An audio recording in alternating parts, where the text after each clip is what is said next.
Hi everyone, and welcome to the Liverpool Connection Podcast. I am your host Daz, and I've been doing a new series lately called Football and Music 101, and it's bringing musicians on to tell their story of their musical influences, but also talk about football. And it's usually Liverpool fans that I brought on, but today I brought an Arsenal fan on. So please don't switch off. Please don't switch off.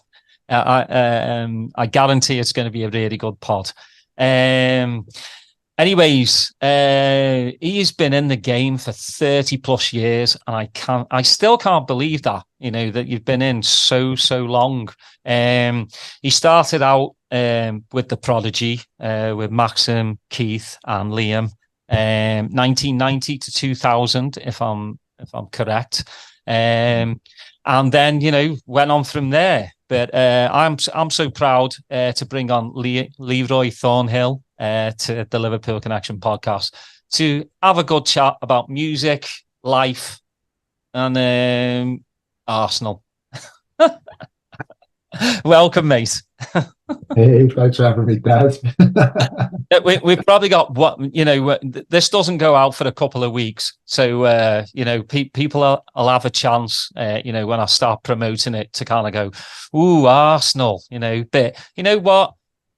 I think it's always good to talk, about football, not just about Liverpool, but we've had so many classic matches against you lot anyway.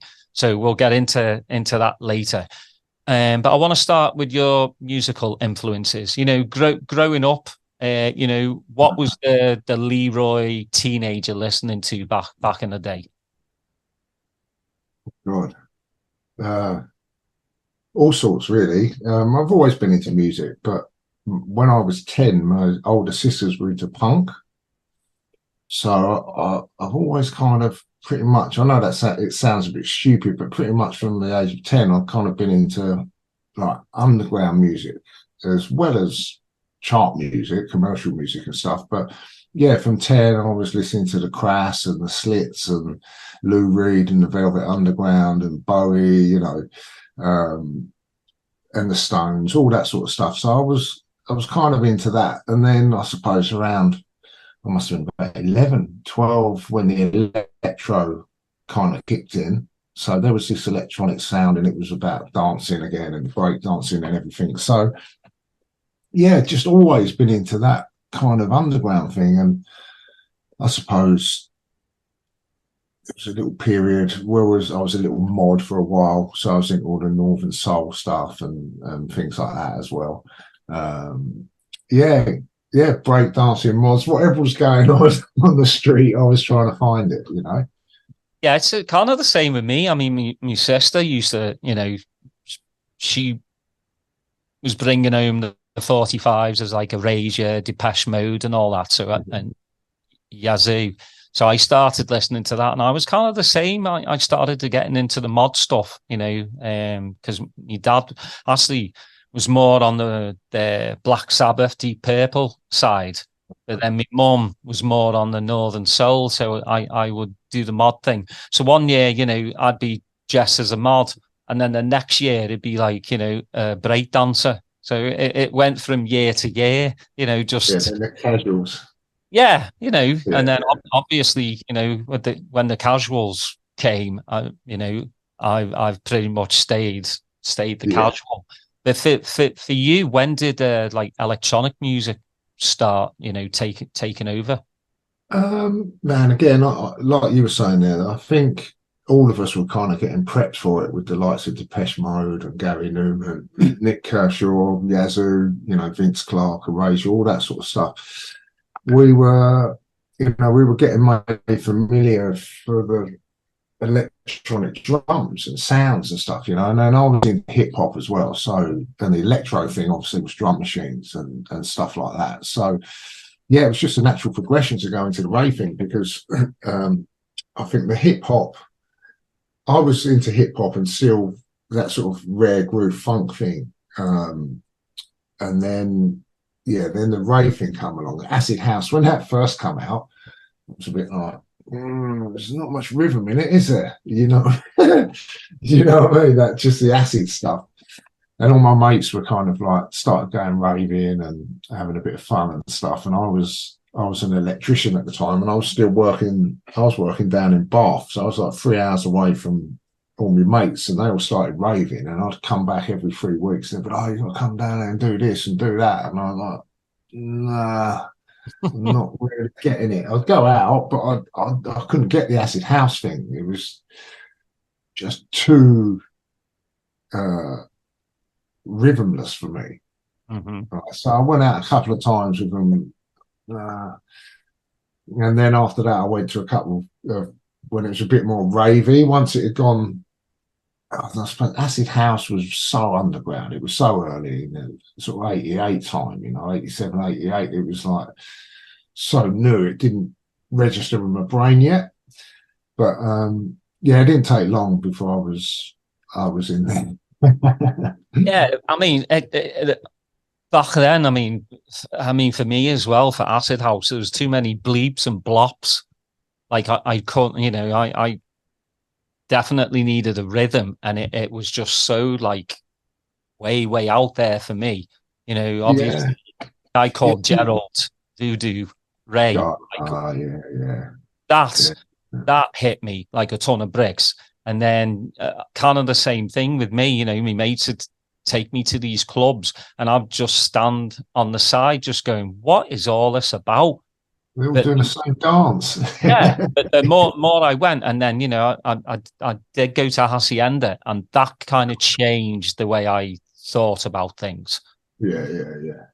I think as well the early acid stuff was, it was just 4/4 again, drums as well, and the equipment was so sort of basic sounding, like if you know what I mean. That was one of the reasons it was special, but it also held back the rhythm side of it because it was just pure technology stuff. There weren't even like someone sampling a groove that's been played on a guitar, or so the whole human element kind of was non-existent in a lot of the pure acid stuff. So yeah, you're not always going to get rhythm naturally anyway. Mm-hmm. How did you were you already mates with Liam and Maxim and Keith? No. The same thing. We met through raving, really, clubbing. I first met Keith. Well, I met Liam before I met anyone, but we never knew each other. I was DJing at a party with a mate, DJ Physics, a guy I used to go to school with. Me and him started DJing at school, and he got some decks. And we were doing a house party, and some guy came up to me. I was playing. Dom, the other guy, is off somewhere, and some guy came up and says, "Right, mate, can I have a go on your decks?" And I was like, yeah, I'll ask matey, there is, sort of thing, And I thought, I don't know who he is, and I think, and it was lit. Turned out later, I found out it was Liam. So like, Dom, me mate, we let him jump on the decks and stuff, and he was like really good, scratching and all that. We were, yeah, mate, it's all right. Yeah, let's leave him to it and have some beer. So I met Liam first about knowing, and then I met Keith just down the bar in the nightclub we went to. So yeah, we just sort of hit it off on the dance floor, and we're into partying out, heading out to London all the time and stuff like that. And then we sort of hooked up with Liam again, and he was dating a girl who lived in Keith's house. After we formed the band, we met Maxim because we knew we needed an MC, and a friend of ours knew him. So we actually met Maxim on the first gig. Oh wow! yeah. It's like, yeah, we'll meet you down there, and sort of we sent him music, obviously, but yeah, we never met him until before the first gig, so that was pretty mad. Man, that's mental, because that could have really gone like belly up. I'm glad it didn't. Like it's just like when you see all four of you on stage, though, you can tell like there's brotherly love there. It just is like, when can you remember the first time you were all up there? Oh man, yeah. but it's like yesterday. All of it's like yesterday, really. Um, it's yeah, because we must have had about 30 of our mates had all come up there. It was a tiny little club called the Four Aces, and the party was called Labyrinth. And yeah, we must have had at least 30 of our mates come up there. So we had a good little support, but the club was rammed out, and tiny little stage. So like that was where we decided, right, man, we can't all go out because we'd never rehearsed. We had no idea what we were going to do. Me and Keith was just going to go and rock. And Sharky, the girl Sharky was with us, and it was just like, man, the stage is too small. So it's like, right, Maxim, you're going to have to stay over that side, and then we'll go on in pairs, on and off sort of thing, because you couldn't all fit out there. So that's how we sort of really started with the on and off thing as well. And it was so hot as well, so you couldn't stay out there for the whole time. But yeah, I remember that like yesterday, and we literally finished in about 20 minutes after the promoter walked into the changing room, and he was just like, yeah, man, I want you back in 2 weeks. That was awesome, you know. And that was it. That was it. We were Roski. It's funny. I remember the earlier gigs. You know, most of them, and I said most of them, a lot of them, just like that. But it was the last year that I was in the band. Them gigs, they're the ones I can't remember. You know, because wow, we were just everywhere. You know, we'd fly to like, I don't know, we'd be doing like the Lollapalooza tour in America. It'd be something like, let's say 9 shows in 15 days or something. So you do 3 shows, have a day off, 3 shows, 3 days off in the middle of it, back onto it. And it'd be like, oh, you've got 3 days off. So we're going to make a really good idea. What we've done is we've booked you a gig in Japan. So on your first day off, you fly to Japan. Second day, you play the gig. Third day, you come back, you know. And like you fly to Japan and there'd be a typhoon and you wouldn't do nothing. So you just go to Japan for nothing, come back and carry on with the tour. And then it'd be like, go to Korea. Oh, yeah, I even remember that. And it's like, yeah, it got cancelled. There's a hurricane again. Oh, was there? You know, it's just like, man, we were just, yeah, it was like a pinball machine, the last bit of it for me. That's one of the reasons I had to get out of it, really. But whose idea was it to wear like the clown costumes? Well, they weren't. They were. That was like, yeah, Keith literally, as we're sitting there, look, and as you said that, look, as we're sitting there. Out of focus, is it? Yeah. Yeah. Flinty and Sharky. As you said it, was sitting on my desk. But yeah, no, that was Keith. He was like, yeah, man, I'm going to get some outfits made. Because we didn't want to just look like we jumped out of the crowd straight away. Because everyone would have just sort of jumped up there. We needed it to look like it was, you know, a performance or something else. So I remember Keith was like, yeah, I'm going to get some outfits made, and yeah, Shark's going to go for it, and da-da-da-da. I'm not sure if Liam had one for the first gig or not. I'm not sure. But I was like, no, man, we can look like the fucking Stylistics if we all like have outfits. And then after the first gig, I was like, man, I need to get an outfit. So, yeah, a friend of ours is Jay, we're still in contact with. She used to make them for us. So, I mean, yeah, the earlier day stuff, they were more like ravey things to stand out. But even to this day, I know, you know, Maxim's still getting his stuff made for costumes and custom shoes and all that sort of stuff. But you got to remember, for me, it's just a complete nightmare because I'm 6'6", so I can't just go and buy stuff. You know what I mean? I'm the t-shirt master.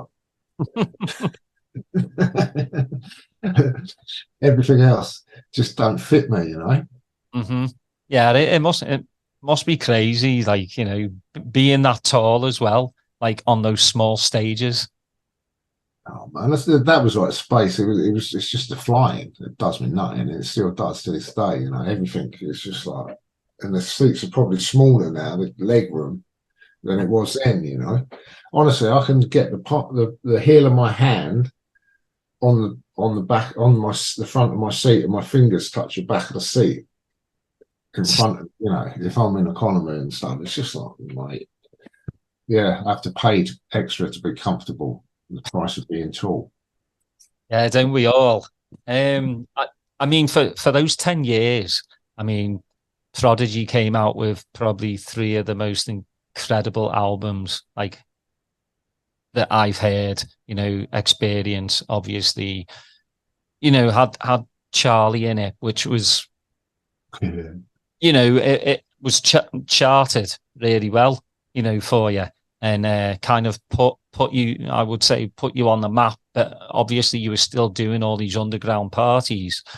But you know, the second album is where I think it just exploded. I mean, did any of you expect like to be, you know, pushed in the limelight like that? Because you know, the rave scene back then, you know, it's all hardcore, happy hardcore, or your jungle breaks, you know, and there wasn't really like superstar groups, you know. I mean, you had Underworld and Orbital, but they weren't what you lot were, you know, which was like in your face.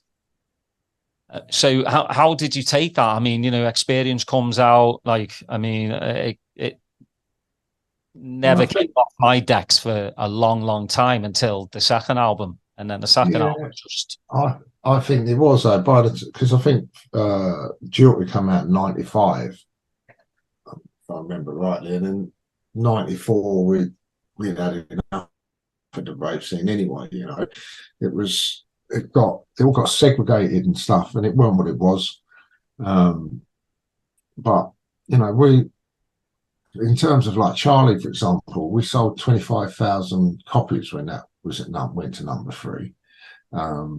Brian Adams was number 1. He'd been there 15 weeks with Robin Hood or whatever, and he was selling 150,000 a week. You know, so on Friday night we played to 10,000, and on Saturday we played to 10,000, and they'd do that for a month. It's not hard to sell 25,000 records, you know. Especially when everyone used to buy CDs and stuff then, you know, it wasn't, and you always heard that track at every party, you heard it around your mate's house afterwards, you know, so it weren't big numbers or nothing to sell that amount to get to number 3. But at the end of the day, Liam's a genius musically, you know, and as a show, it was like a bit of theatre that everyone felt they could relate to it, because you had to, even as a DJ, as anything, if you're a performer, you have to have been in the other side on the dance floor to appreciate it. I think, you know, as a DJ, you can't become a DJ unless you've been on the dance floor, you know, in a club, and you know what the highs and lows of the audience and the feelings and the emotions, you know, because that's what you've got to deliver when you're up on the other side of it. So, you know, to this day, when I heard that music, I was the same as you hearing it. When I was, get out, man, what's this? Do you know what I mean? And play that bit longer, play it longer, play it longer. I could need to smash something up, you know. It was like, it's rock and roll. It's rock and roll in it, Liam, and it always had been. Dynamically, it was just rock and roll. We moved out of the dance scene after the Experience album. Because, like for us, if you think of England, techno, you heard a bit of techno within the night, and then by '93, '94, techno was in one room, drum and bass or jungle, whatever you want to call it, in another one. House and garage, you had to go to Vauxhall, London, and get your leather trousers on and your blouse and stuff, you know, and it all split up. And by then, we'd already sort of been started touring around the world, you know, so we'd go to Europe, and it's like, man, everything's techno. Everything's techno. So like we'd get inspired to put a tune with a bit of techno vibe in there, so that we, you know, no good start the dance for example, was so much more European sounding than it was English sounding, because it had a 4/4 drum, and we didn't really do much 4/4 music, you know. And Liam would put breaks and rhythms on top of it all. But yeah, if you look at really the second album, you've got what's the other one? Hyper. You've got Hyperspeed, Full Throttle. You know, there's a lot more of a. It weren't really a rave sound. It was more of a European, around the rest of the world sound, because America didn't have a clue what rave music was. You know, the only thing that they could relate to, because you had +8 with John Aquaviva and Richie Hawtin and Moby. We toured with them in 92 or 91, 92. You know, so we were going around to these college places, had no idea at all what the rave scene was or anything. You know, so you had to kind of have a bit of a variation of music that was going to work everywhere, you know. So we were inspired by all sorts of things come 94 and 95, and playing festivals, and you know, you could play anything at a rave. Everyone's off their nut, you know. You could drop. I remember literally Aphex Twin dropping the needle on a bit of sandpaper. Yeah, when it was DJing, you know. But not that that's, you know, gonna sound too great. But yeah, so it was you know, Liam's unique, and even to this day, if you look at his production stuff, if I say to you, pick 5 Prodigy songs and hum me the bass line, you won't be able to do it, because it wasn't his concern, sub bass. You can't get energy with sub bass. Yeah, you can get pressure, you can get an air pressure, move the air, but you can't get someone to bite their teeth together. You know, you bring your eyebrows down, yeah, but you can't. You need that mid-range bass. And with Liam, everything was about the kick drum. You know, if you, like I said, after we speak, when you go away, you go and try and listen to Liam's bass lines, you won't find them. Out of space, you won't find it. He just has a presence. The warmth is always there, but it's like that bass drum, 80 hertz in your chest every time. So you get the aggression, you know. It's like electro music. You can't get hard. You can't make electro music hard, you know, because of the 808 drum. And this is another reason that kind of killed the breakbeat thing recently, to be honest, over the last 5 years, 6 years, when 808 drum come out, and it's like, mate, yeah, it's loud and it sort of shakes your ass and stuff, but it don't sound hard, you know. And it's just a frequency thing. But he was always moved away from that. We were into dynamics. Like when that comes back, it comes back and it sounds twice as hard as it was, or twice as fast as it was, you know. So yeah, we kind of moved away from the rave scene quite quickly, really. Yeah, it's like once, you know, on record listening, you know, you can get the vibe, but I think going to actually see you play is something completely different. I mean, I've seen you like loads and loads of times, but I actually keep coming back to the same video on YouTube, which is the Phoenix Festival one. Mm-hmm. It just grabs you by the balls. Like it's like all 4 of you are just on it, you know, like, and the crowd, like, I think that's what differs, I think, sometimes from like the US and UK crowd. With the UK crowd, you get the pogo in, you know, everybody just jumping up and down while, you know, and there was no mobile phones back. Well, I mean, people had mobile phones, but not like, you know, they do now, where they just spend 30, 40 quid and just stand there with the mobile phone and watch. Why don't they just stay home, watch somebody else videotape it on YouTube? Yeah, I mean, the Phoenix one just like grabs me whenever I'm like, you know, feeling kind of a bit blur. I'll put it on and it'll just change my entire mood for the day, just because that's rock and roll to me. It's rock and roll, it's punk, it's just in your face, and I think I'd never heard, like I said, other bands like that. I'm into my breaks as well, but that you don't really see a lot of breakbeat live acts. You just don't. It's more Uh, techno based. Again, it was, you've got to remember with the timing, the timing was another thing because, at the time you had Enjoy. Me and Keith used to follow Enjoy around before we were in the band. The band Enjoy that was just like, man, they just rock, we used to follow them around. And then Shades of Rhythm, another band, I used to absolutely love. Enjoy used to come on tour with us. Our manager was brother of one of the guys from Enjoy. I used to hang out with Shades a lot and stuff like that. And they would smash it in the dance scene and everything. Shades were slightly more likely to cross over because the music was a bit more commercially sounding, pianos and vocals and that. But it's really hard to sort of say, man, there should have been a few more of us, really. Mm-hmm. Even to this day, you've got Stanton Warriors, Plump DJs and stuff, who none of them have ever quite crossed over the same, You've got Norman Cook, you've got sort of like Basement Jacks, where they just kind of have one track, really. Mm-hmm. Where's your head at, But really, yeah, Underworld, yeah, techno, that relate across the world. Same with Orbital again,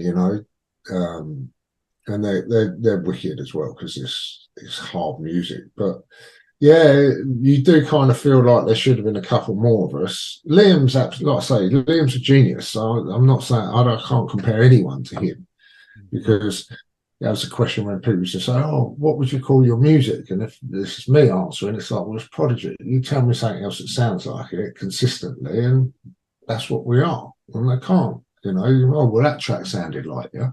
Yeah, it sounded like us. You know what I mean? So it was just so unique. It was so unique. And the show and Keith, all of us, what the part of the jigsaw that we put to it all, we all knew the aggression. We all knew how to bring out the best in each other.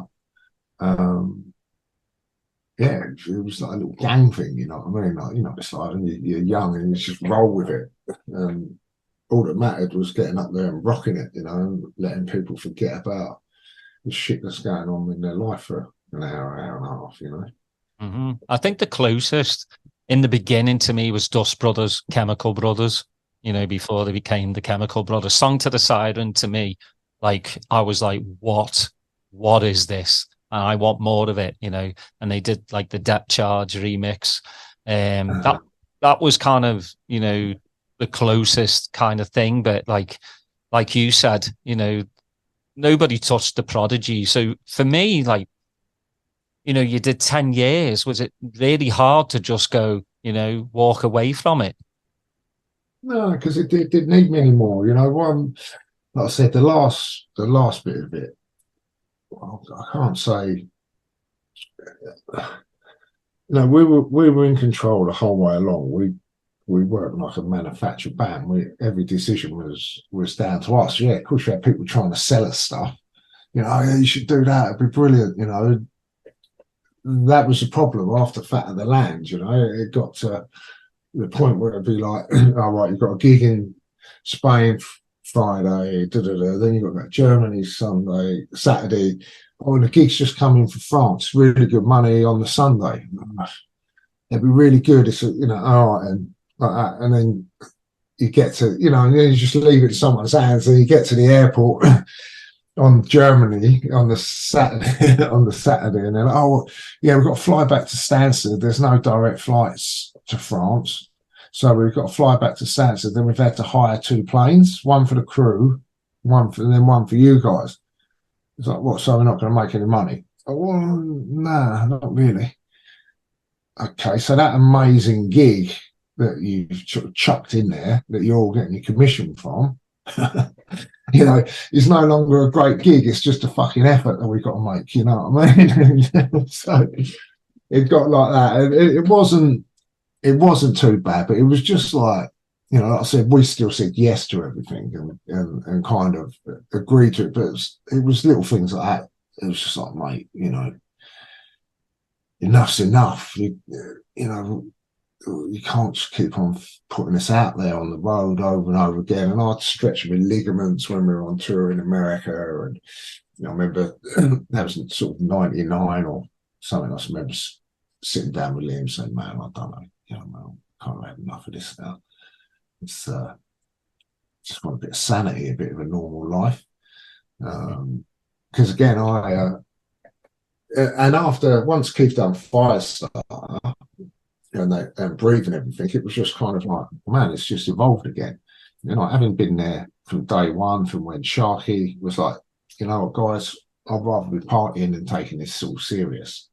So good luck to you. It was the same sort of vibe. It was like, look, man, I can't be doing Out of Space and Start the Dance and that 20 years later or 10 years later, and I feel like the spare part now. It's like I'm the only link to the past. So I'm stuck with the old stuff and the whole thing's developing into a whole new thing. You've got Keith on vocals, Matt, every track you're trying to write with the vocal lines and, so it's kind of like, you don't need me anymore. You don't need a dancer, It's become a vocal thing. It's become evolved into something else, so it was like, as soon as we stopped touring in 99, it was like, man, look, I don't want to get back to it again. I think now we all sat down and I think now's the time for me to move on, really, before we try and get back on stage or try and write anything.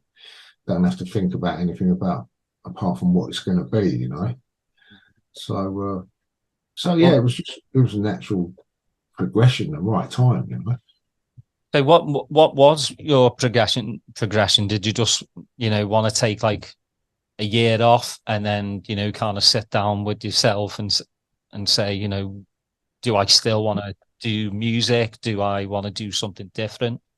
Well, I'd started DJ. I was a DJ when I was at school, so I was always been into the music thing, and I used to DJ when we were on tour and around the world and stuff like that.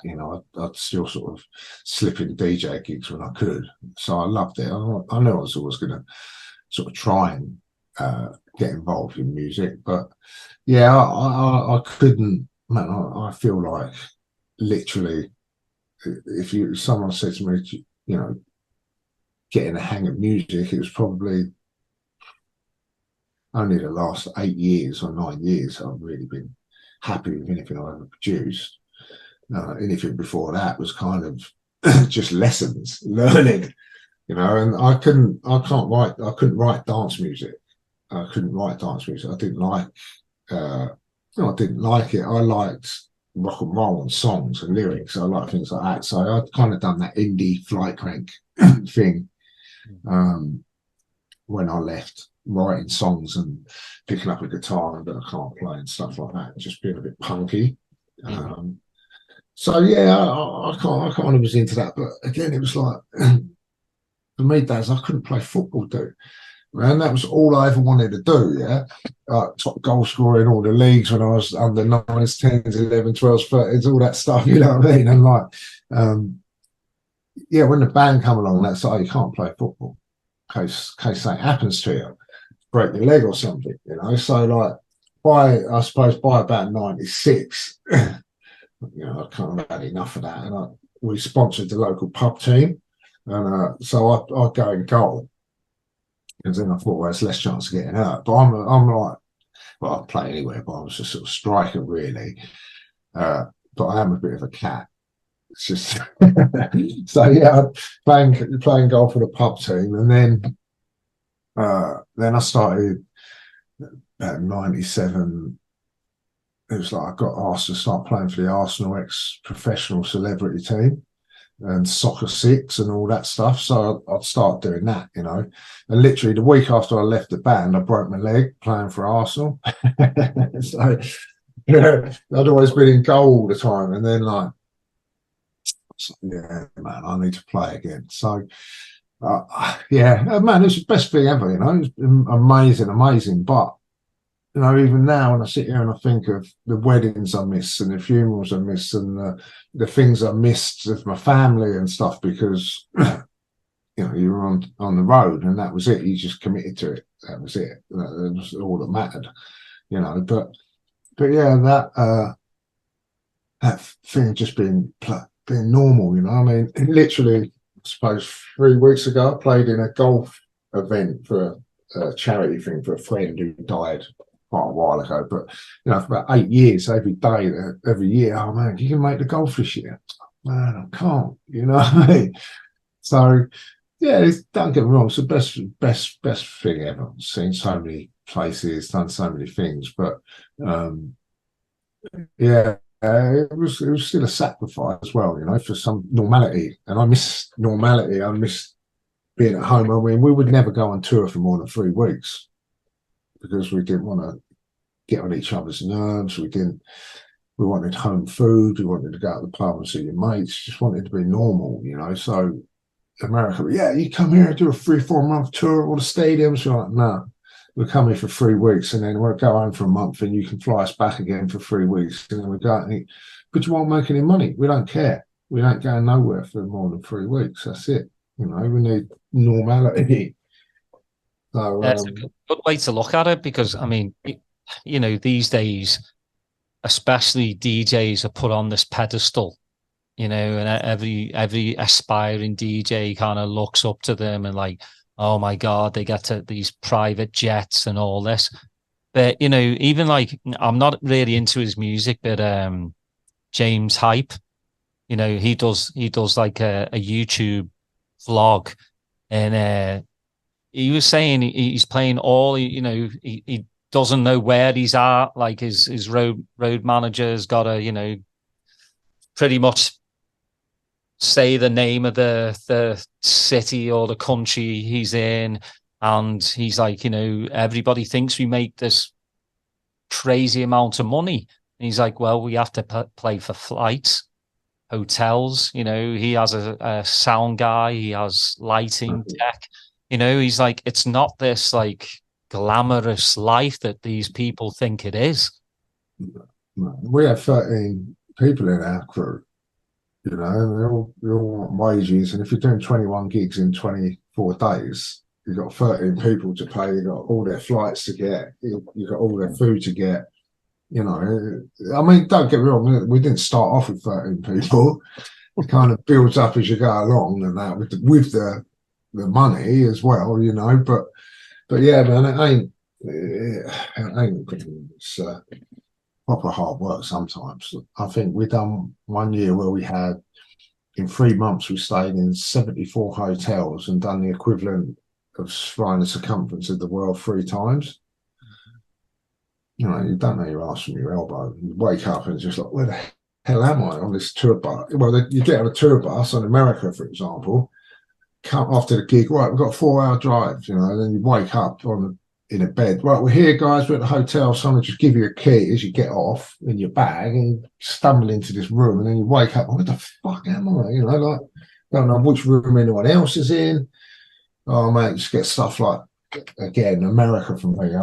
That's not my favourite place, but like, we'd get stuff. Man, you want to buy some crack outside the Holiday Inn and that, and then you go into this is when we're starting out. We weren't staying in no big nice hotels or nothing, if you like, literally you go to a hotel, shut the door in Fresno, and there's like 7 locks on the back of the door, and a sign, do not answer the door to anyone unless you're 100% sure you know who they are.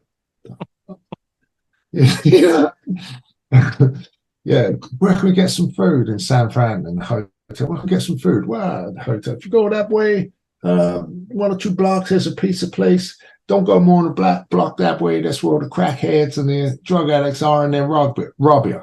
Yeah. Have you got room service? Yeah. Like guns going off, and there's all us on the floor in the green room, and everyone else is just standing there. So, like fucking guns? It's in New York. Like, yeah, don't worry, it's a couple of blocks away.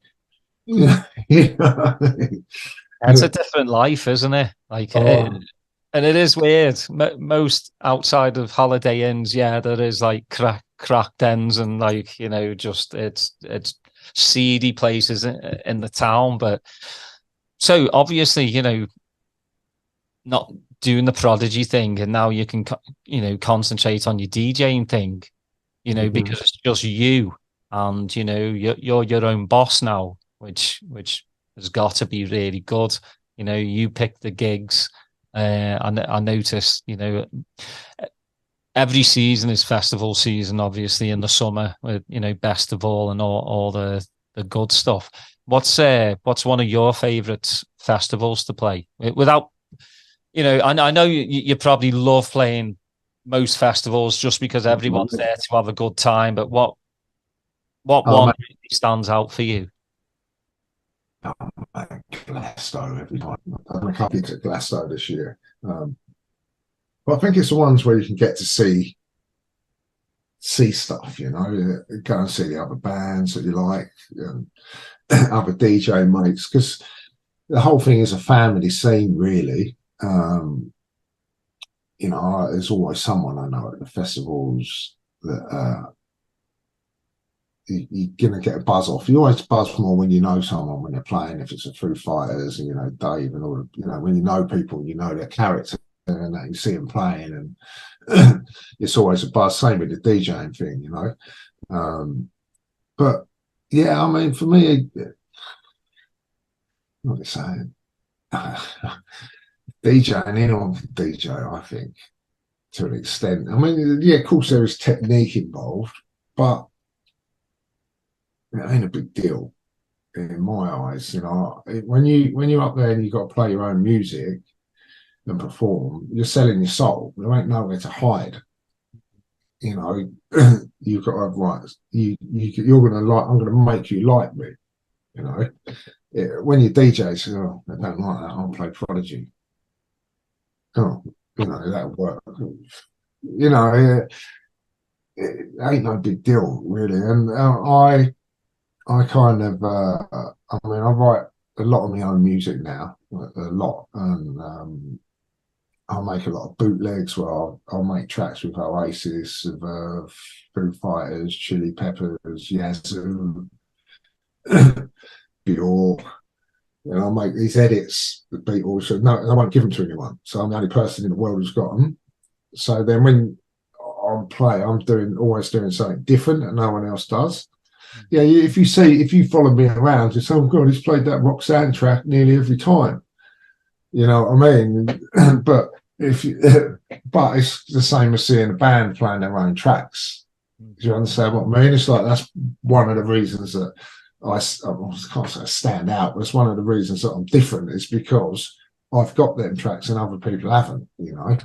So that's the effort I like to make to be different.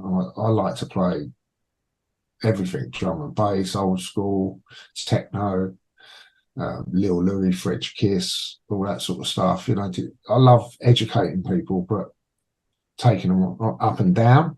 You know, and again, I've never planned a set in my life. I stand there 10 minutes before shitting myself thinking, oh, man, what's the first track I'm going to play? What should I start with? You know, and I try and get there an hour before to check out what the other person plays and get a bit of an atmosphere and stuff like that. I can't just rock up. But yeah, I love that.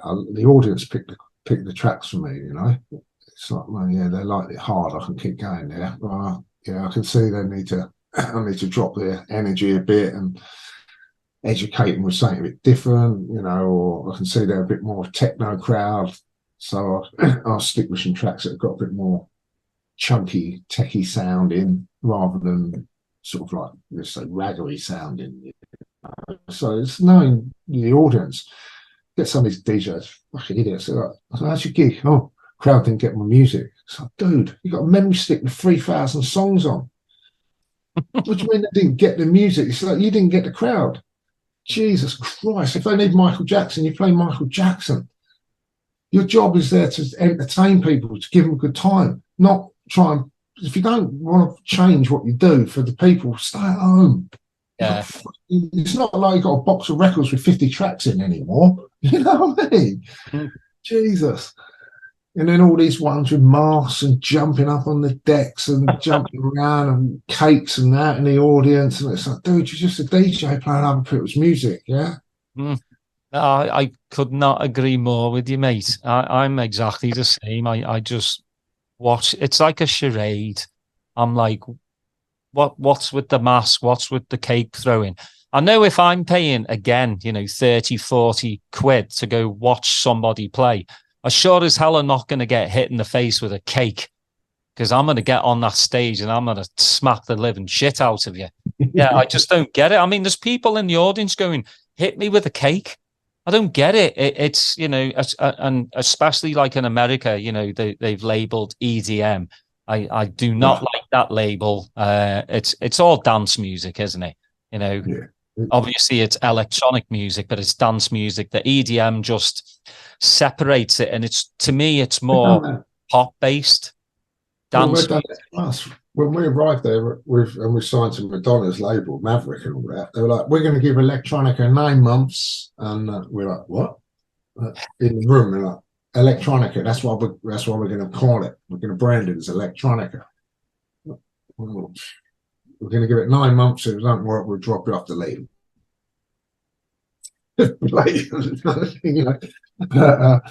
Yeah, and they're going, what do you think of my snare drum? Fuck your snare drum, dude. Nobody's dancing. Yeah. Do you know what I mean? Who cares about your snare drum? Look at the people. Nobody's dancing. You're writing dance music and you're more worried about how the sounds are. We were all raw punk, 16-track sequencer. You know what I mean? With a little screen with a dot going across, sampling and making new recipes. You know what I mean? Not all this. And the other trick with snare drum, it's like, listen, dude, your snare drum sounds how it sounded in your studio. It might sound amazing. That's what you wanted, yeah? But there's not another system in the world the same as your bedroom. Do you know what I mean? Yeah. Half of it's mono, half of it's got too much bass on it. Get a life, you know what I mean? And then people are playing it on an iPhone. It's like, yeah, man, your production, do you put a click on your bass drum? A click bass drum. This is about 8 years ago, all this shit started. Yeah, if you don't have a on your bass drum, nobody can hear it on their iPhone. Really? You think I really care about writing music for people to listen to on an iPhone out the speaker? That I have to now take that into my brain and not be thinking, if I can get 30 hertz, I can get people to shit themselves. It's more like, God, if I can put a little click on top of my bass drum so that people know there's a bass drum there. You know what I mean? It's like, what has it come to? It's changed so much. It's there's good and bad in it. I mean, it opens a door for more and more people to hear, dance music. But then it also opens the door for a lot more clowns, who see a dollar bill. But I still don't think it's if I'd have said to you, like in the 90s, for example, oh, man, look, check out this white label I've got from Nicky Finn or whatever. You could guarantee if it was if it was a good track, within a month, the whole country knew it on the rave scene. You know what I mean? Man, I'll write a track now and I'm connected to the world. You'd be lucky if 300-400 people find it, hear it. You know what I mean? It's just pathetic. It's like, I'm not. I don't like socials. I need to put more effort into it if you really want to achieve it. But this is just the whole thing. It's like, it's like, man, I've got to get ripped off on Spotify. I won't put my music on Spotify. If it's on a record label, I can't do nothing about it, and that's all cool. That's it. But personally, if I release music, I won't put it on there. I'm not going to insult myself by what you pay. I'm not going to make all the header and the page really good for you to take money from me and rip me off, because you have to do all the design and the layout and all that stuff. You're only doing that for them. Mm-hmm. You might get a few visitors and a few people come, but they pay £10 a month. They ain't buying the stuff. They just press play. They don't give a toss. That's how it is for them. So, and then you've got Spotify allegedly sponsoring weapons companies. Well, what do I want to give them money for? You know what I mean? Investing in weapons. No, thank you. iTunes, all of them, and then now it's like, oh, if you put it on Instagram, or you got TikTok, like, dude, anything my daughter's into, I ain't into. Yeah. You know what I mean? It's like bad enough Facebook, Instagram, TikTok, SoundCloud, YouTube, and it's like all I'm doing is putting all the effort in to make them people money because they don't pay me fairly for that, It's like, if you want to give me a job, pay me, man, you know what I mean? But I can't do it. I've got Bandcamp now, and even if I sell like 100 quid's worth of stuff, I can take that money within 2 days and invest it in myself. Mm-hmm. Do you know what I mean? In a new plugin, or like, you don't see nothing from music, nothing. You just get screwed over. And like this week, 1,000 of your followers on Facebook want to connect with you on Theta or whatever, the new thing that Facebook are doing to try and compete with Twitter. And it's like, dude, really? I've got 25,000 followers, the most on any one of my platforms. I come from a band that's got 3 million followers. You know what I mean? Mm-hmm. It's like, I'll post a new clip from a track. 4,000 likes. But I've got 400 people following me on Bandcamp. So, I've got to get another app. Well, I don't. I'm not going to put my details in, log in, put my credit card in just to pay £1.50 for your track. And have another app on my phone and something else that I have to go to. Oh, man, do you see my posts on Instagram? No, I don't do Instagram. I only do Facebook.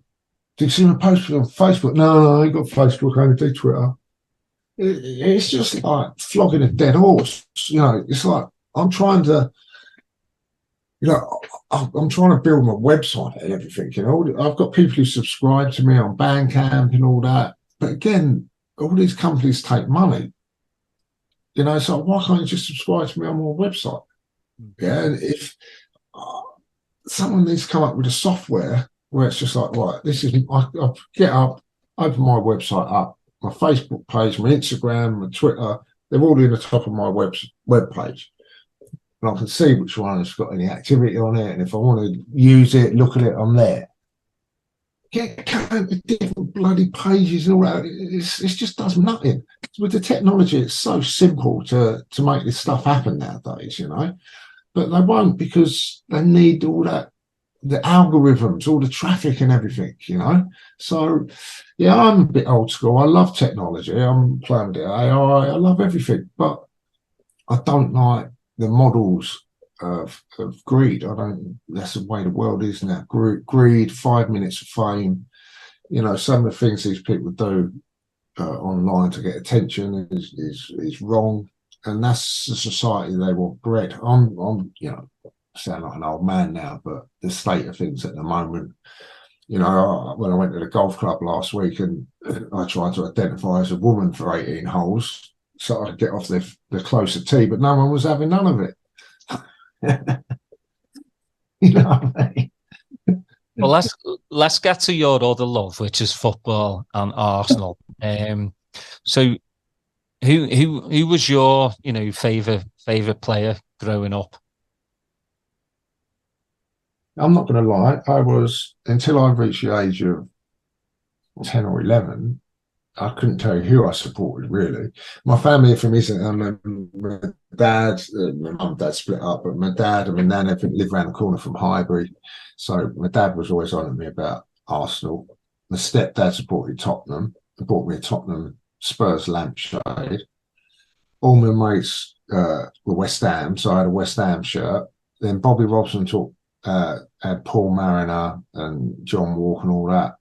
The 77, I think, around that time, Ipswich, I had an Ipswich shirt because they were the closest to us as West Ham were. So, yeah, I was pretty mixed up as a kid.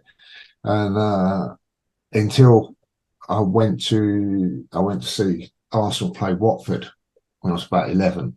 When I was like, man, yeah, I'm choosing Arsenal. Some families, my nan's around the corner, my dad's around the corner. This is where my family come from. So I'm going to run with Arsenal. And they're black players as well. And I remember seeing John Barnes there that day, Barnesy at Watford. Got his autograph and stuff, And yeah, it was just, that's it. I'm gonna choose Arsenal now without any influence from anyone else. You know what I mean? Or who's winning, or who's, you know, Paul Mariner. I remember going to see Ipswich and watching Johan Cruyff and Neeskins from Barcelona. You know, so I can't regret having 6 months of Ipswich or one season. But no, Arsenal, it's righty. You got to say there was different genres. Obviously, you had Stapleton and David O'Leary and them teams, and Charlie George and stuff. You know, Alan Sunderland, Willie Young, that sort of period and everything. But righty, man, righty. It's just like. Oh, yeah. I see a good thing from Rio the other day. He's just talking about writing. He said he didn't support Arsenal. You liked writing. You hated him, or you was just, everyone loved writing, you know, because he was just, you could relate to him, couldn't you? He was real, you know what I mean? And yeah, so I know him. It's funny because I know so many of them now, but like, you know, I know him here, and I think, in the scheme of things, if you actually looked at his finishing and everything, he was up there, man. He was proper up there.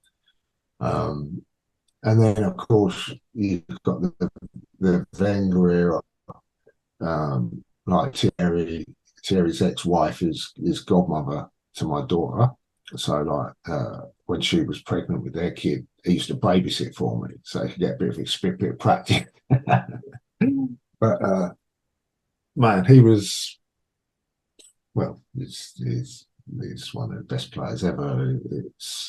You go around his house and there's just footballs everywhere. Every 2 meters, there's footballs on the floor. And I should go on the Xbox. Yeah. You know, so I go walking towards the room and he just hit a ball, flick it up in the air, do about 28 spins and stop it dead and carry on walking. And I'm just like, and then the next one, you know, and stuff like that. And then I'll be like, I'd go and watch him, and I'd get up in his box and everything. And after the game, we'd go back to his or whatever, and he'd be like, I'd be like, man, you went over, you took that free kick on the right side of the pitch with your left foot, didn't you? Because you saw that. I was like, yeah. I couldn't believe you were lining up. Because, yeah, man, I'm standing behind in training, working on it. You know, and like, when I say arrogance, it's not a big head, but the self-belief he had in himself. You know, I went to his wedding, man. He wouldn't even have a glass of champagne. You know, he said, man, I can drink when I finish playing football if I want to. You know, he wouldn't put an anodine, an aspirin, a parrot. He wouldn't touch a thing. All he had was a homeopathic medicine, you know, and like the dedication. And I mean, and to be honest, like, for the band, right, people think what they want, but we never done drugs or nothing. We were just like, we strive to commit to be the best we could be, because that was the best drug you could ever get, that performing in front of people, you know. And so I could relate to him, you know, like, man, you should get the balloons. Oh, maybe I'll get it next year. I'll try, you know, and the self-belief he had was inspiring, really. You know, I'd say to him, the worst was because we were sort of like, they're his teammates and everything, you know, and I'm like, yeah, man, so what's Wiltord like then? You know, because he just seems to panic. I was like, when he gets through, he skies them, you know, kept missing and that. It's like, dude, he said, you see him in training, he don't miss. He said, you wouldn't believe it. He says, because it plays him out on the wing. And I said, there was one game, I said, he lost the ball, put his hands on his knees. And he was like, that was Newcastle's second half last season. He knew the exact moment that he'd done it. He won't have it. He said, yeah, I won't have none of that afterwards, you know. And I was, you know, and I'm thinking, I don't want to offend you. Yeah, I said, well, you know, like, at least Pires, it took him sort of 6 months, but he can't tackle, but he gets goal side.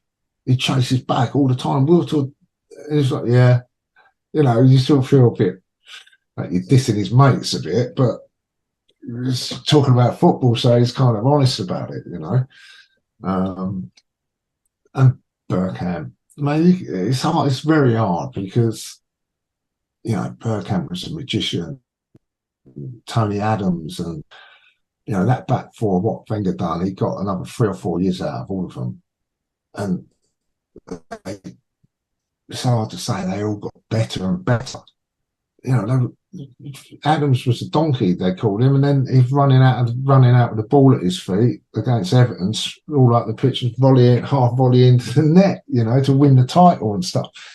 And man, what Wenger done for English football, I think everybody just went, man, hands up. That team is just the best you've seen in England, to be fair. It was a Hansen, Souness, Dalglish year of the Paisley playing football, keeping the ball on the floor. The defence, if you look at having a sweeper, Hansen and Lawrenson, the way I was watching a couple of clips the other day of Hansen coming out with the ball, playing a little ball over the top and running all the way through. And, I think he might have missed at the end, but that Liverpool team, in terms of the way it played football, was years ahead of everyone else, and I think Wenger was the same. I've done a football thing at Docklands for the Arsenal, and I'm buzzing, so I've got the Premiership kit with my name on the back, with the proper kit, it's got pants in the shorts and everything. And I've done this, and I remember we were there with Parler, Winterburn, Wrighty, and they're going, yeah, man, we remember when Wenger come, and the day he turned up for training, we were all at Alexander Palace, running up and down the hill, all trying to put an effort in, to impress him, trying a lot harder than we normally would and all that. He said, he stood at the bottom of the hill, watched us run up and down the hill 3 times. We all come down sweating and panting, standing there, thinking, yeah, he must be impressing it. And he's like, why are you running up and down hills? Football pitches are flat. He said, we all just went, yeah, yeah, right. Why are you running up and down hills? Football pitches are flat.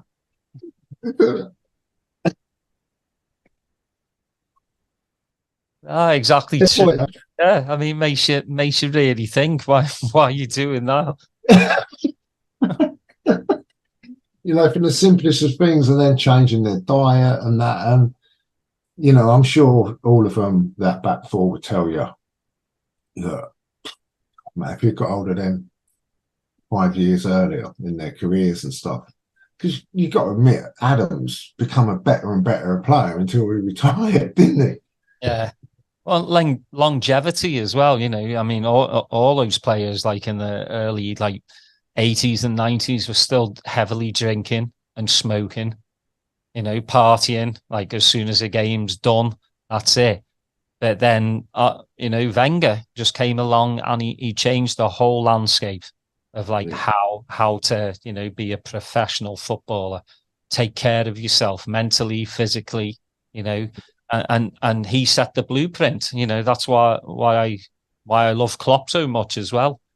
I think I think after Wenger, you're talking. I wouldn't.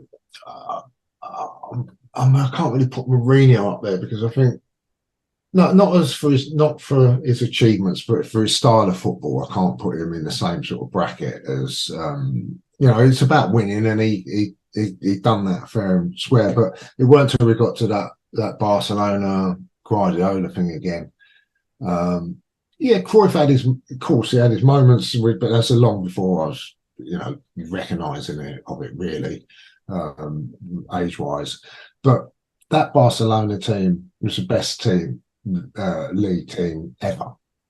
That tic-tac stuff kind of. And with me, when I play football, I can only play 100%.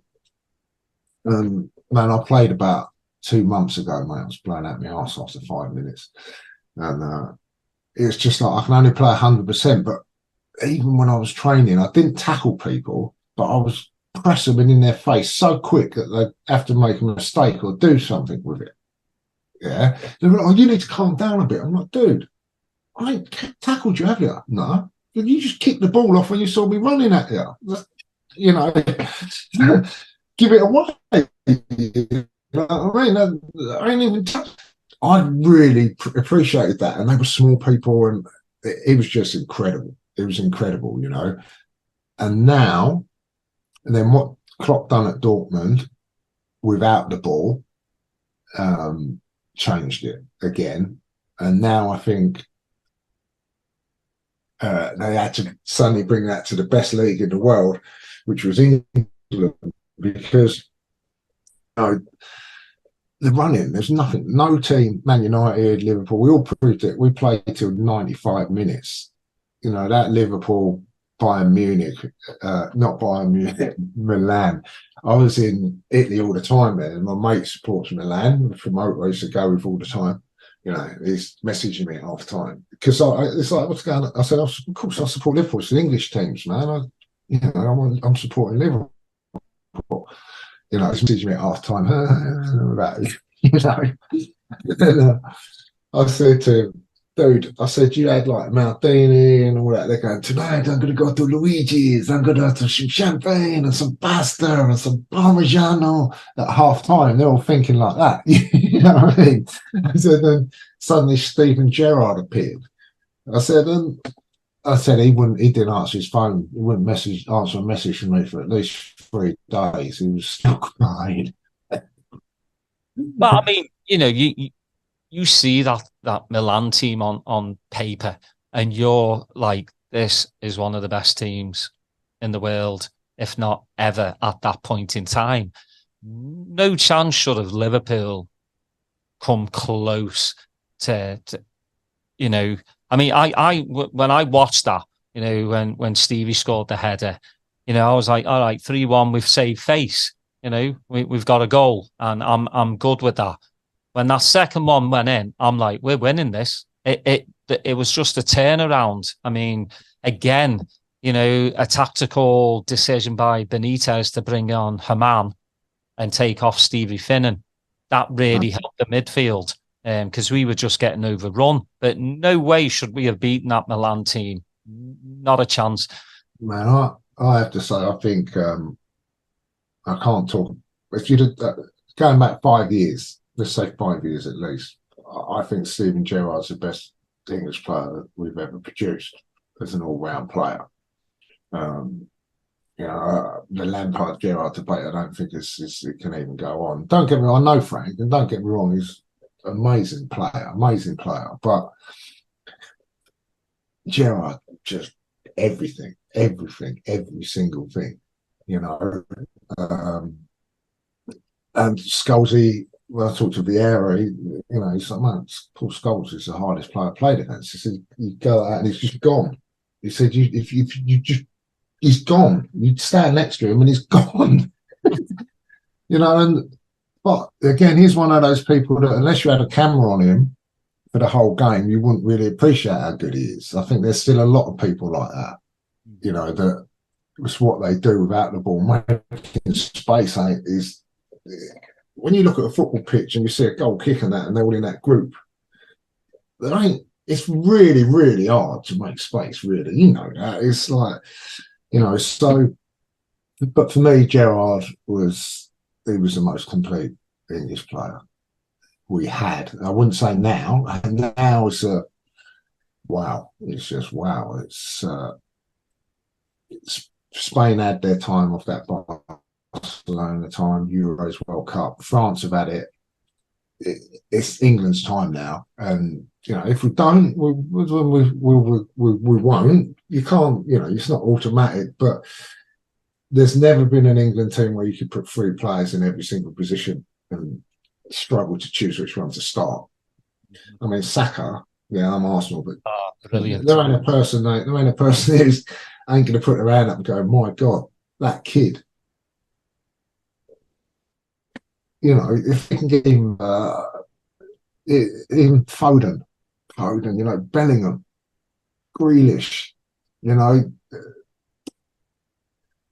the defenders, Trent. I mean, thank God they've put Trent up forward a bit. He'll wreck his career if they don't move him away from that right back position because he ain't a natural defender, you know. And it's like having Beckham playing him at left back when he's the best crosser in the ball in the world. You know, if you put Alexander-Arnold into midfield, that 30, 40 yards forward, he's deadly. He was deadly from a right back. Mm-hmm. But it's not, you know, from a right back, he either had to cross it or, you know, a bit of a long ball. But from in that midfield, he'd be able to slot things through. It's like, be like De Bruyne, do you know what I mean? Or Bergkamp, that just precision. So, yeah, Reece James, you know, pretty hard. And you got Kyle Walker. That's just Trippier. That's just right back, you know what I mean? Rashford. Yeah, it's generational now, isn't it? It's just, I mean, I love Saka. I just think he's. I actually think it did him a world of good to miss that penalty for England in the Euros. I really do. I mean, I felt for him, you know, at the time, but you know, I think he's matured more. He's taken a lot more responsibility on. I mean, watching that Arsenal team last season was actually, for me, like watching Liverpool 2-3 seasons ago. You were so on it. I mean, everybody knew their jobs and they were doing it. And I mean, it must have been a joy for you as an Arsenal fan to watch that. But, you know. Exactly like you say. I mean, when you got Van Dijk and that, I mean, you see someone, it was like getting in a ring with Tyson. They get the ball and they know it's Van Dijk. And no, I can't get past him. He's going to do me. He had the mentality already that he, like Tyson, you've lost before you even, you know. And like you say, that system and the work rate, I think, again, unless you had a camera on Mano, you wouldn't quite realise how amazing he was, you know, and Firmino, to be fair, because, you know, it's easy for the other three or the others who bang more in towards the later side of it. But Firmino's positional play, and, you know, he was a bit of a Berbatov, sharing them that intelligent to set other people into the game, you know. That team, yeah, it was awesome. It was awesome to watch Robertson and Trent, you know, going forward as well.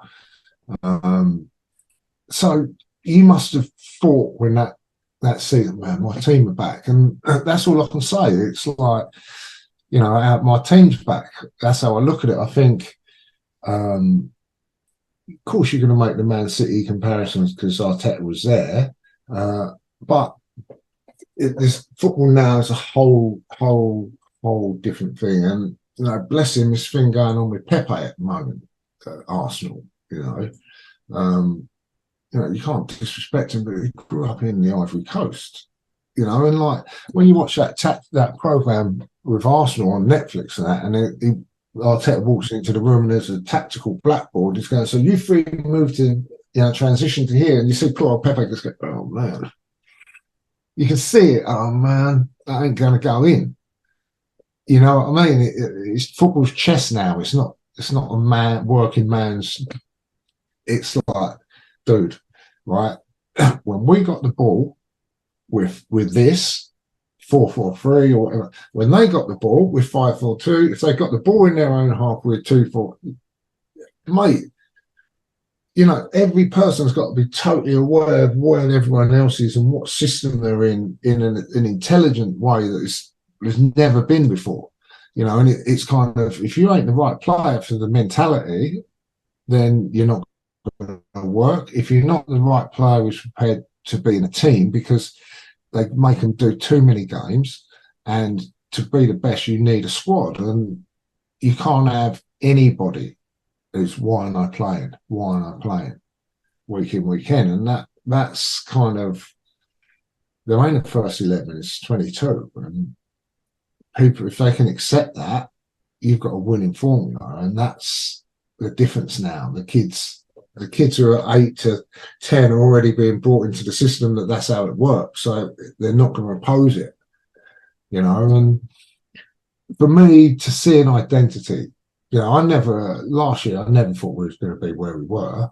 It was about, you could see in brief moments, the 2 seasons before, that there was a style, there was a shape. When Emery was there was no shape, you know, and God forbid, I'm not don't like dissing people, but I look at West Ham and this, what's your style? Mm-hmm. Look, Brighton, that's Brighton. It's not about nothing to do with money or anything anymore. Leicester, it's about work ethic, team unity, and you can see that's why England do so well. Everyone likes each other. That Saka and Rice got on. That Grealish and someone from Liverpool got on. Or there's none of that. They used to be on different tables, didn't they? Mm-hmm. They've all grown up through the youth system. They all like each other, and you've got to have that in a team. If you look at Chelsea last year, 33 players, all backstabbing, no one wants to, that ain't going to work. And I think the fact that the age of the team is just like, wow, if they all buy into it, what a future. Mm-hmm. It is Barcelona, it's everything else, because even City ain't got that. There's not another team that's got like 4 or 5 Hal End boys that have grown up together. Smith Rowe and Reece Nelson and Nketiah and Saka, they must know 10% of what each other's going to do. You know what I'm saying? Compared to Trossard or, so Odegaard, the boy's a magician. Mm-hmm. It's hard to think of anyone who can do in a tight space like he does. You know what I mean? He don't panic, does he? Yeah, it is. No, it's just a joy to watch. I mean, I am a Liverpool fan, but I'm also a football fan as well. Yeah, that comes first, man. So just watching Arsenal last season, and obviously I didn't want City to win the league again. I don't want to get it to be like a farmers league where it's just City. I mean, we took them toe to toe, the last 4 or 5 seasons before that, came so close, lost out by a point twice, beat them and then lost more again. Margins, man. Yeah, it is. And I felt for Arsenal fans, like the last 10 matches, it just seemed it was too much for the team, Yeah, I didn't, I weren't gutted at all, because I was like, man, we're competing. If you said this to me at the start of the season, I'd have been mad. But there's future. There's a breed. Now there's like, man, if you look at Edu said at the end of last season, the phone was ringing. Mm-hmm. Yeah, I've got so-and-so who wants to play for you. And that's the difference now, man. Declan Rice, dude. He chose that project, not, and you read the things, it's like, man, I've been here 3 weeks, so I thought I knew about football, but the detail Arteta goes into, and, and that's what you want to hear. You want people to be buying into something, ringing, knocking on your door, I want to play for you, not them. And that's what people are doing now, and that's because what they saw last season, the mentality, the style of play, just the ethics are right, and to have some like Arteta, you can tell he's like that Guardiola madness for it, but yeah, it's exciting, man, because he's played for us, and what I mean, when they were who should they assign, and they got Emre, but they were talking about Arteta then. I was thinking, no, let him stay with Guardiola for a while, But well, I mean, we do live in a world, especially football as well, though, that managers aren't given that much time. It's like you've got to win or you're out the door. I mean, all you have to do is look down the street, Chelsea. Even they've won trophies and they're still out the door. That's not how it should be. I'm still amazed at Klopp.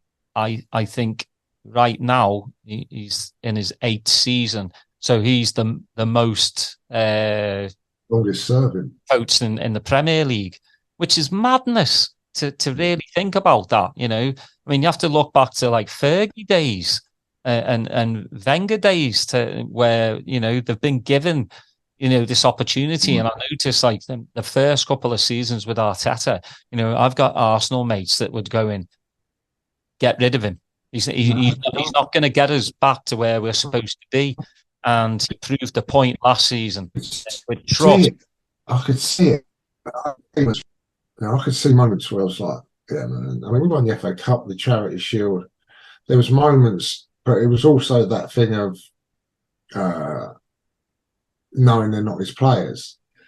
You know, and like I say, Pepe, he wouldn't make my team. He's a very skillful player and everything. But like I said to you, even when I train, I have to have 100%. And if he was playing with me, I'd be losing it with him for not trying hard enough. You know, I can't stand that. And, you know, Aubameyang got like that. Abu, when he got all the politics started and coming late and all that. You know, he was an amazing player. But the way Arteta handled that, you know, I think it was amazing. I think them Yanks have gone up. Man, we need to buy into this fella because he's not interested in compromise. I reckon he sat down and said, "Look, if you want me to manage, this is how it's going to be. This is my plan." You know, he's got a direction, a plan. Do you know what I mean? He's got a vision for where that club should be and how the football should be. And well, look at Trossard, master stroke, Odegaard, you know, Zinchenko, Jesus, and you know, I'd still sit here saying, man, Jesus ain't going to win us a league. He ain't going to win us a league, but he's the best pressing forward in the world. And you got Martinelli and Saka and Odegaard banging them in. So, you know, how can you feel about it? It's modern football. He's a modern footballer. I don't feel, never at City, I've never thought he's been a natural goal scorer. He's not an Ian Wright, or he'll get his 10 to 15 goals, I think, every year, but he's not going to get your Harry Kane numbers, you know, or Salah numbers, you know what I mean? Saka, we're going to spread it out. That's fair enough. It's fair enough. But it's so hard to want to lose him, Jesus, because his hold-up player is brilliant. It's so good. But is he going to win you to get the goals and win the league? I don't think so. He didn't do it at Man City, did he? He didn't bang them in all there. And he was with that team, De Bruyne and everything as well. So, yeah, I just think I like Arteta's mentality. I think you make it a squad game, and Ketia is a poacher. He'll get you a few goals, and you know he can sculpt him to be what he wants to be. You know, he can with these young kids. He's got the talents there. Now he can say, right, if you've got the intelligence to make these moves and do this, what you've got already, I'm just going to add to. You know, with like I say, with Pepe, I don't think he can really understand. I don't think he's intelligent enough to understand what's needed, and I don't think he's got the right attitude, and that's an environment in the background that he brought up in. You know, not everyone is going to have the same energy and drive, are they? You know, but will they win the league this year? The only thing I can say on that is it depends on City, really. I think we're the same as last year. We're definitely capable of it. But they got Haaland. I mean, that's what I'm saying. You know, the guy don't touch the ball. You don't touch the ball whole game. You put it in the box and it's in. You only need. That's what strikers the best do, isn't it? You know. So without De Bruyne for a good few months, it's a tricky one. I think if they get that Paquetá from West Ham, they'll be doing well. Yeah, that's the thing, you know, they just recruit really well. Alvarez, I rate as well. You know, if Haaland goes out, you know, for a number of games, you've got Alvarez to come in. That's the thing with City, you know, that a lot of other teams don't have. I mean, you know, our team, we seem to be missing at least one or two more players for the your midfield. Your midfield. I mean, let's face it. Look, I think. If Darwin gets some stabilisers, he'll be amazing eventually. He just needs a bit of time to bed in. He's too rushed all the time with his pace. You know, you see it a lot with fast players, man. They fumble the last bits because this is not quite. You can't appreciate how fast they're moving sometimes. Do you know what I mean? And then it's got to be perfection at that kind of that running onto a goalkeeper. It's quite easy to put it past the post if it ain't perfect, you know. And I think his time will come. I think your best player at the moment, obviously Salah, but is Jota. That dude is the most underrated, one of the most underrated in the Premiership. He's so clever. He arrives. He works hard. I think Luis Diaz, another one. He's got the work rate that Klopp demands. Really, I think the front. I don't think you got anything wrong up front. I think your midfield, yeah, McAllister brilliant buy. I still think you need that. I don't know, a couple more in there. I'd say for sure. I think Thiago's too old. I think Henderson.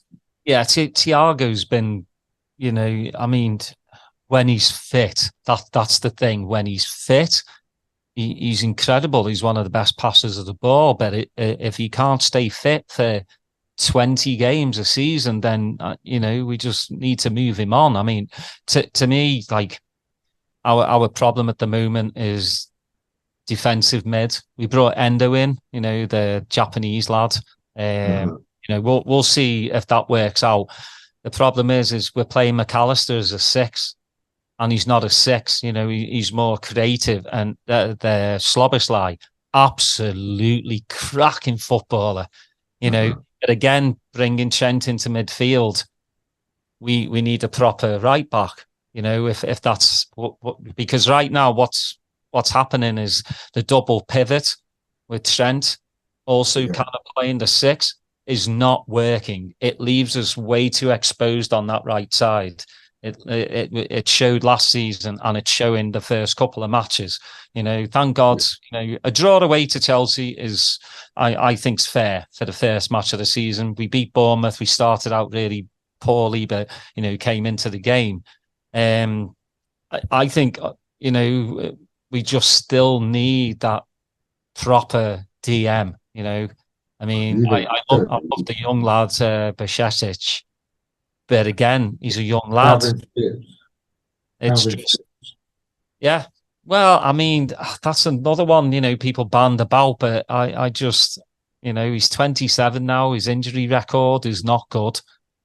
I like the lad from Palace, Doucouré.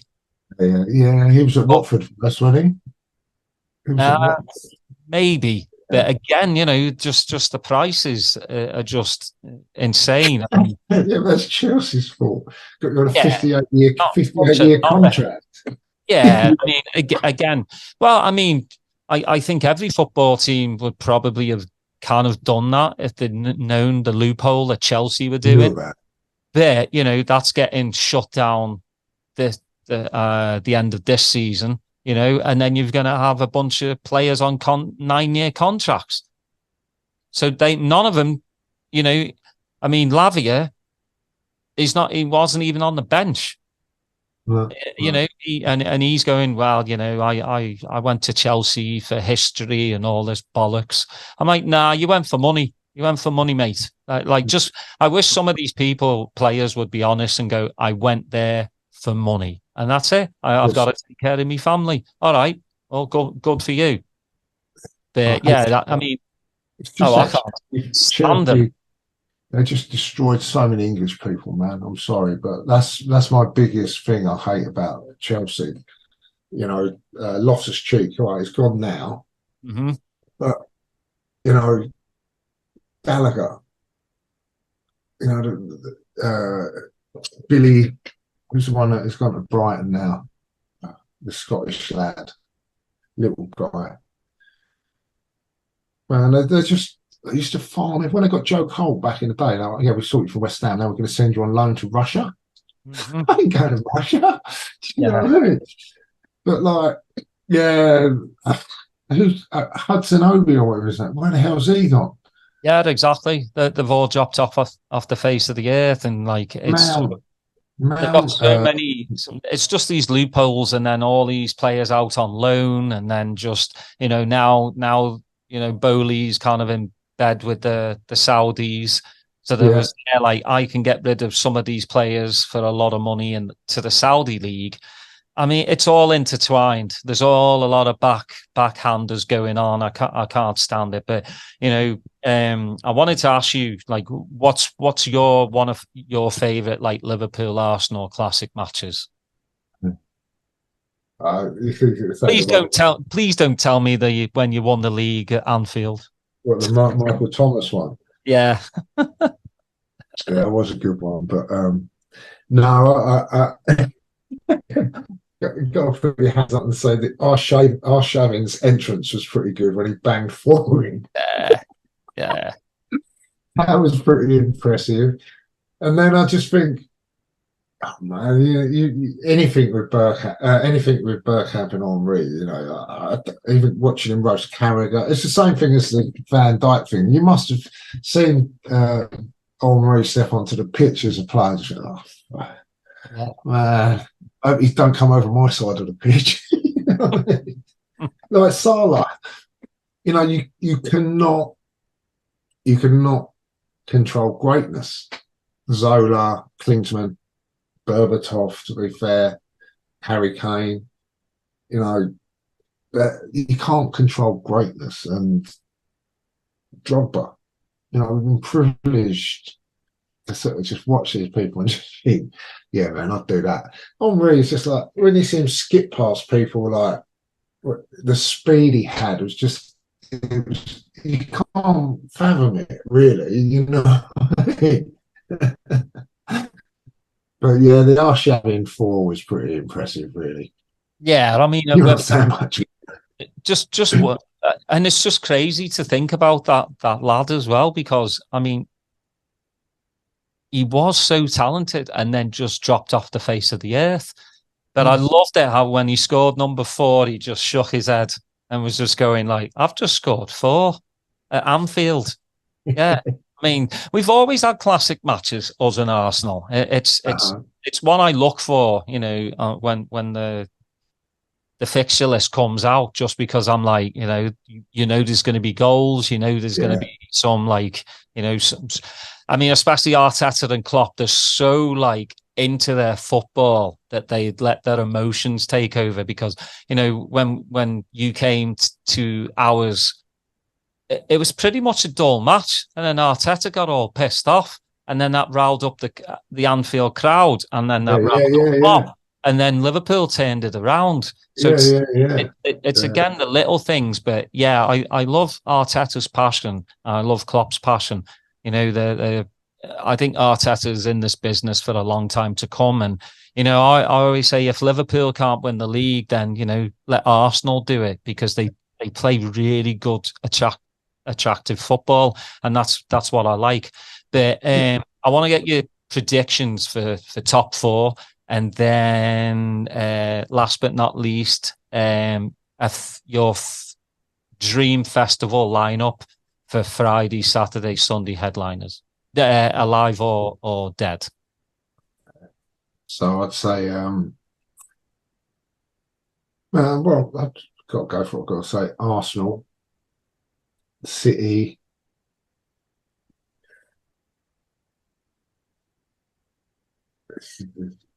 Tricky one. Arsenal, City.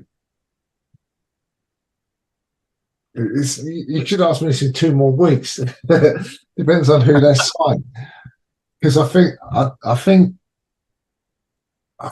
Chelsea will get it together too late to do anything. But I think Newcastle are only building on what they've already done, which was pretty amazing considering the players they got. He's just got a wicked ethic and belief and camaraderie again. If they hold that, then I think Newcastle will probably be 3rd. And I think if Liverpool get the midfield, I think they'll be in the top 4. But if they don't, I think it could be a bit of a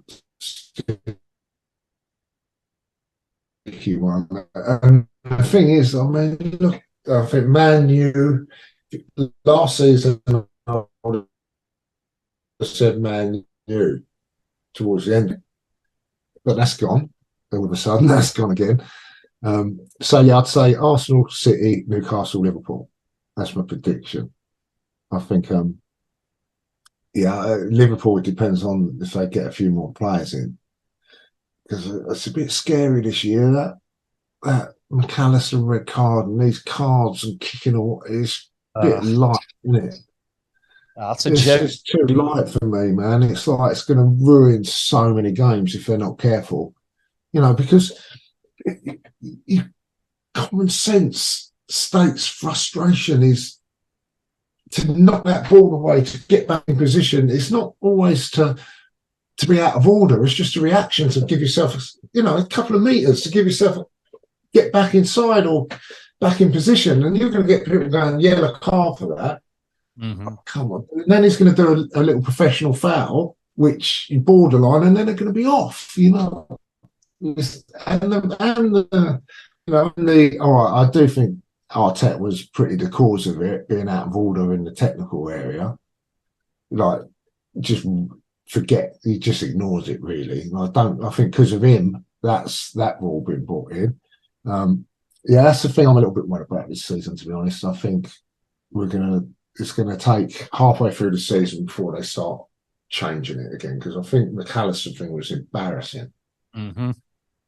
It wasn't even like he had a straight leg or he followed through. He went for the challenge, but his whole body weight was on his coming away from the player. It was just like that, you know what I mean? And who played? Who did I watch yesterday? Well, they did the same. Newcastle. What's his name? Got what his name. He did the same thing. He got nothing. Then there was the Fernandez one on the United match. Yeah. Exactly the same. Just the yellow. Yeah, it's just getting ridiculous, because there should be one rule and one rule only. And we're supposed to be the best run league in the world, and our referees are absolutely atrocious. They can't get together. VAR is just, what's the point of having it? Just what's the point? But we'll see. The thing that does me with that one is when they're like, it's a blatant offside, and then the ball goes through and the keeper and the striker on a 50-50 or something. It's like someone's going to get a leg broken or something before they say, oh, right, well, we should have stopped it because we knew he was offside. That is just pathetic. Yeah. And then you have to wait to see if it was a goal. Nightmare, man. Takes the passion out, doesn't it? Yeah, people don't know whether to jump up, or you've got to look up at the jumbotron to wait for the decision, and then what shouldn't take so long takes too long, and then you're just like, after they say a goal, you're like, yay! It's taken the enjoyment out, and that's one thing that's football's just getting ruined with that. I just think it will go back to just a referee's decision. They're human. They make mistakes. The only one I think is all right is goal line technology. I think that's necessary, because again, even the liner's got to look past the post. You know what I mean? There's an obstruction. So that one I think is all right. But it's a physical game, man, and adrenaline and pump. And that, and we know what's out of order, and when someone just like impulse just rolls the ball away or something, you know what I mean? You can't be giving out yellow cards for that. It's tough. That could ruin it for me this year. So even West Ham yesterday, I was watching them against Chelsea, and it's like, mate, he's only got a sneeze and he's off, and they were for some really stupid stuff, So let's hope that doesn't ruin it for the first few months. Headline lineup: Festival Friday. Would have It's a tricky one. Some I'd say Bob Marley. I think the bands are like that. I didn't see.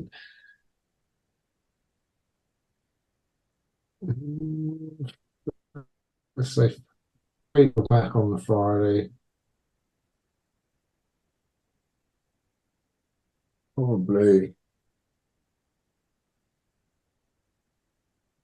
Queen Saturday. Seen all the others. I've seen Foo Fighters, and Bowie I play with and stuff. The Beatles you got to put in there, but then I get annoyed with people screaming behind me. The girls. I went to see Prince in concert with mates, and there's these two girls in Wembley Arena stood behind me and just screamed and shook tambourines for the whole, well, for about 10 minutes until I told them, fucking shut up or I'll throw them off the balcony. I didn't really. I told them to shut up. I didn't threaten to throw them off the balcony. So I didn't pay to listen to you scream and shake a tambourine for like 30 quid for 2 hours. So Fleetwood Mac, Queen, Bob Marley, I'll go with. Nice. Well, Liam, God bless. I could have called you Keith, Maxim. No, Leeroy. Yeah, it's so in. Like I'm still like, I feel like I'm a teenager though, just because interviewing yourself, who's been part of my generation, growing up, is just like it just amazes me how many people I've met, through doing this, and gain friendships, because we all have the same thing. We love the football, we love the music. But anything coming out for you? I know you have a upcoming release soon, right? Yeah, I've done. I would have had 8 tracks out this year so far. I've been doing a lot of stuff with some Spanish breakbeat producers. For me, they write the best breakbeat music at the moment. The Spanish. It's a bit of a weird thing when you go there. If you don't play kind of exactly what they're into, you have to think about it. You feel a bit awkward, but for the stuff they're producing, it's the best stuff. It's the only stuff I really buy anymore, really. So I've done a couple of tracks with a guy called Rasco and a guy called Hancock. I've got 2, so I've got 2 of mine coming out 1st of September, possibly 3. And I've got another one with Rasco September, and then one in Hancock in October. So yeah, it'll be 8 releases for me this year. So again, like I was saying earlier, I won't put them on Spotify and this and that. So I am cutting my own throat to an extent of awareness, but you've got to have some morals in life, I think. Yeah, 100%.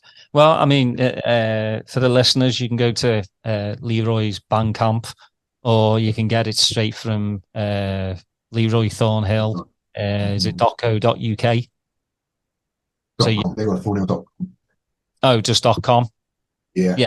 So you can buy straight from there. So, but Leeroy, it's been an absolute pleasure, mate. I mean, it's already an hour 40 something. Time goes by so quickly when you're just having a good conversation, and I love it. But, I wish you all the best for your future. You've already given us a brilliant past. So, health and all that good stuff to you. Everybody, thanks for listening. Please like and subscribe, and we'll see you next time. Oh, man, quality.